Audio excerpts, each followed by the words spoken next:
You can never outperform your self-image, but you can change it. In this video, I'm going to talk about self-image and the power it has to totally change your life. Your self-image is a cybernetic system.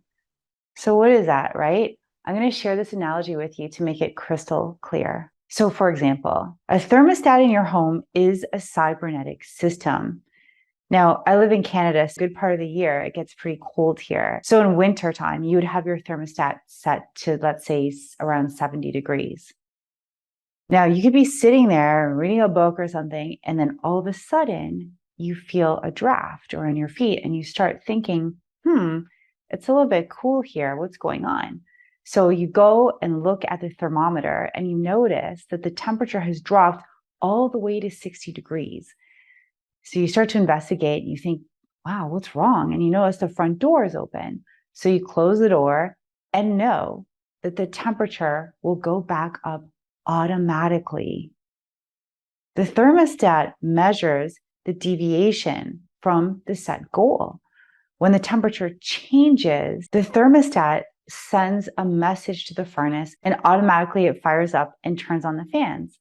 And the temperature starts to rise. It gets up to 65 degrees and it'll take it right back on course to 70 degrees. And then the fire and the fan are turned off.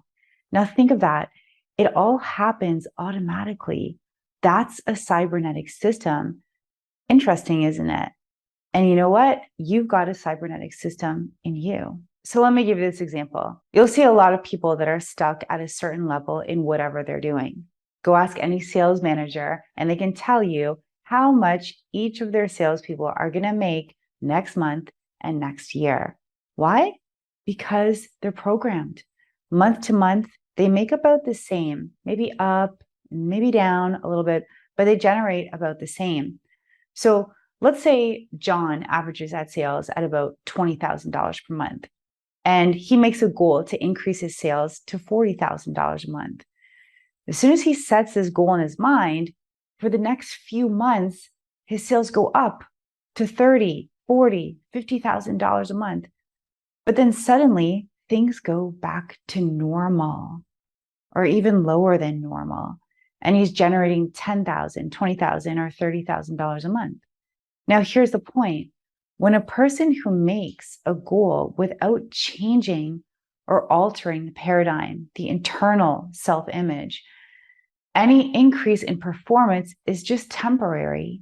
That's why people fluctuate in their performance over a lifetime.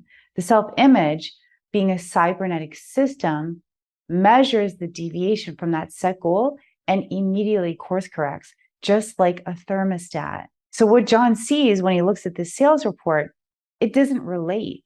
That's not really me, he says. That's not me. So what happens? The internal self-image, the cybernetic system says, let's get back to normal. Let's get back to average. So if you're going to change the performance or the result, you've got to change the internal self-image and the paradigm that goes along with it. So if John works on his self-image and he creates a new, long-lasting, empowering belief system and a new self-image about himself, he'd be able to create and maintain the results that he really wanted. Your self-image controls your results. And if you don't like your results, you've got to change the self-image. You have two types of self-image: your external self-image, the way you see yourself when you look in the mirror, and your internal self-image. This is your personal view or your mental picture that you have of yourself in your mind. The image you have of yourself creates your life. Positive self-image, positive results. Negative self-image, negative results. That's how your self-image operates. Bob Proctor talks about paradigms. Paradigms are nothing but a multitude of habits that are fixed in the treasury of your subconscious mind. And paradigms are partly genetic and partly environmental. Now, cybernetics and paradigms are both control systems that operate essentially on the same principle. Both are maintaining a definite course of action and will not deviate from that course that has been established. You have to alter the paradigm or alter the self-image to achieve the result that you desire. You have locked up in your subconscious mind a self-image, and that self-image operates like a cybernetic system. We've all been running on programs, on beliefs, on thoughts, and on feelings picked up by society and social media, our families, and so on. And some of those beliefs may have been stopping us from being or doing or having or experiencing what we really want. You have a cybernetic system and it can be set to whatever you want it to be set at. You have the power because you can choose your thoughts. You can choose thoughts that serve you. So change the destination, change your self-image, and get to where you want to go. There are so many tools and techniques that you can learn to change your self-image. To learn how to change your self-image and get the results you want, download my free Life Vision Blueprint. All of that's in the description box below. Also, go ahead and check out these videos, like and subscribe, and I'll see you next time. Have a beautiful day.